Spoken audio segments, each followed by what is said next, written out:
Welcome back to Steve Robb Reviews. Today's review is going to be a simple question. Should you use a digital multimeter to check your battery, or should you use a designated battery tester? Let's go over to the bench. Let's take a look. Okay, so here we go. Just your regular digital multimeter. And you know what? The only thing that this can do for a battery is check the voltage.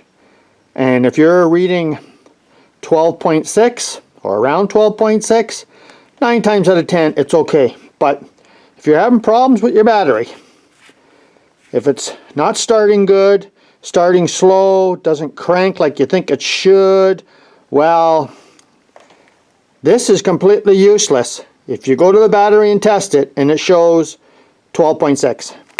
So that's about it there. Now this particular brand, it tests a lot more than just your battery. It tests the charging circuit and it tests the starting circuit, which most people you're never going to need unless you have a problem. Then you can go into the menus, and most of the time today, you know, newer vehicles, well, it's very hard to check the charging circuit because they're all computer controlled. And if you try to check it, you know, like if you're checking for AC voltage on your DC line, this will check it, but the computer has to actually tell the alternator to go on or off. So it's a little bit different. So we're going to take a look at two vehicles today.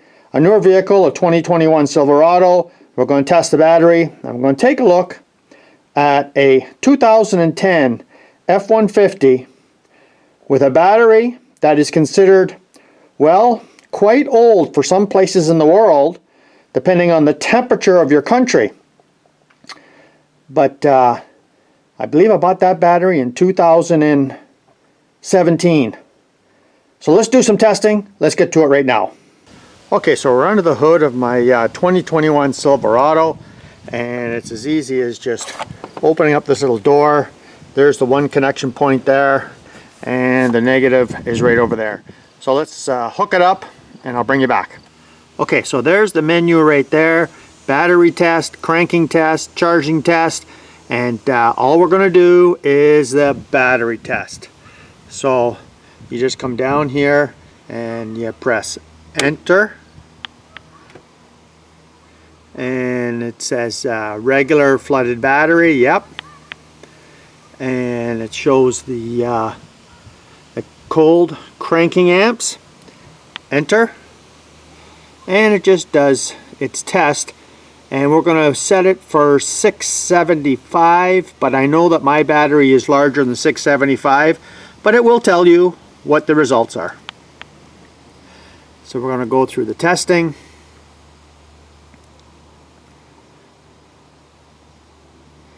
And it's that fast.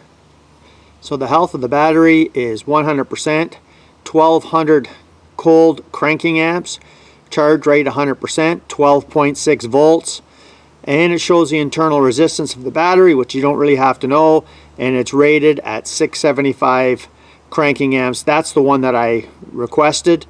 You could change that to whatever your battery is supposed to be, but that's the results of that one. So let's go on to the Ford next.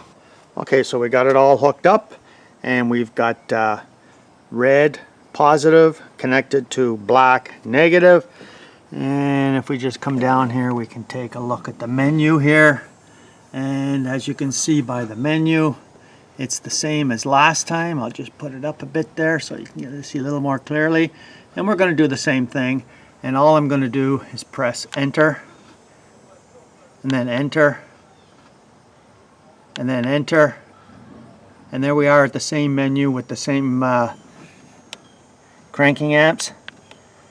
And then it goes through the testing.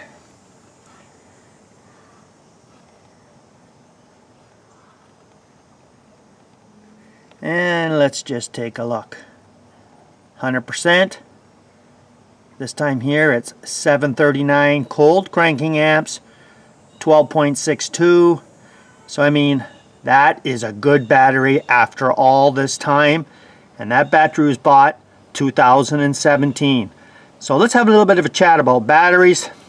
and why you should be using one of these to check yours. Okay, so you've seen the results.